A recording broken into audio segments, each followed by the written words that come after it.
maxadka caafimaadka ee magaalada Burco ayaa maanta imtixaanka gabagabada ka qaaday 39 arday oo dhameystay barashada caafimaadka ee midway fariga 39 kan arday ayaa waxa dadaal galiyay maamulka iyo macallimiinta maxadka caafimaadka ee magaalada Burco maamulaha maxadka caafimaadka ee magaalada Burco Marwe Faadimo Cismaan ayaa ku dheeraatay dadaalkii iyo tacabkii la galiyay ardaydan u fadhiisatay imtixaanka gabagabada oo fadhiya arday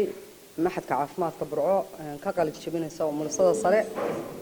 oo tiradooduna ay tahay 39 waana kooxdii shanaad ee iskuulka ka qalin jabisa ee ku baxda magaca mulasada sare waxay ka kooban yihiin gobolada bariga Sanaag iyo Sool iyo Togdheer ayay ka kooban yihiin waxayna diyaar u yihiin inay meel kasta oo qaranka u diro ay ka soo shaqeeyaan marka anigoo ku hadlaya afka wasaaradda caafimaadka wasiirka wasaaradda caafimaadka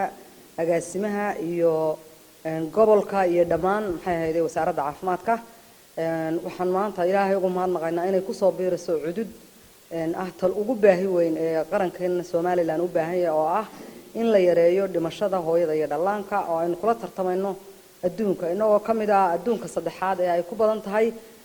dhimashada hooyada iyo dhallaanka alxamdulillaah rabbil caalamiin waxa weeyaan hablo yaani si fiican loo soo arbiyay manhajkii loogu talagalay iyo dheeraadba dhameystay maantana u fadhiya qiimayntoodii kama dambaystahay waxaan idin leeyahay marka ilaahay waxaan idin ka rajaynaynaa guul inaa naftiina iyo waalidkiin iyo qarankiinaba wixii la idin galiyay ay noqdaan qaar ah ku anfacdaan oo yaani midho dhal ah ka dhigtaan Zainab Ali Saalax oo kamid ah mas'uuliyiinta hay'adda Care iyo sidoo kale madaxa hay'adda WHO ayaa iyaguna bogaadiyay aqoonta iyo cilmiga la baray hablahan dhameystay barashada caafimaadka ee midway fariga waxa sharafiya inaan ka soo qayb galay maanta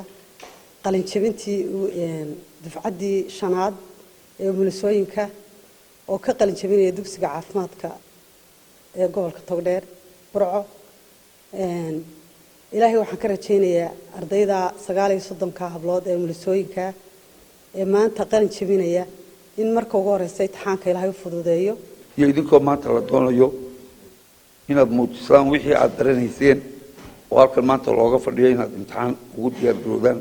waxaan ilaahay ka baryayaa inuu idin fudaydiyo oo aad ku guuleystaan waxaan idinku soo dhaweynayaa